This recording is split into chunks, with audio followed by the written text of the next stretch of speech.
కర్మణ్యే వాధికరిస్తే cinema ఎలా ఉందంటే ఈ సినిమా 3 కథలు ఒకేసారి నడుస్తాయి.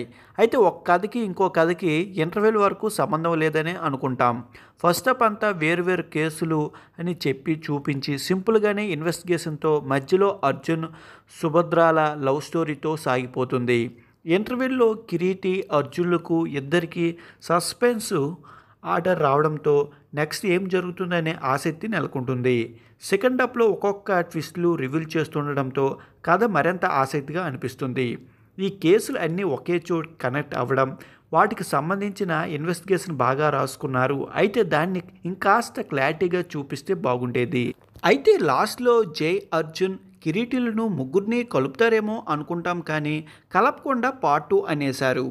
సినిమాలో హనీ ట్రాపు, మన దేశంలో వచ్చే అక్రమ వలసదారులు, వాళ్ళ వల్ల దేశ భద్రతకు కలిగే ముప్పు అనే సీరియస్ ఇష్యూని ప్రస్తావించడం జరిగింది. సినిమా నిడివి 2 గంటలు కావడం సినిమాకు మరింత ప్లస్ అయింది. సినిమాలో గ్లామర్ షో కూడా బాగానే ఉంది.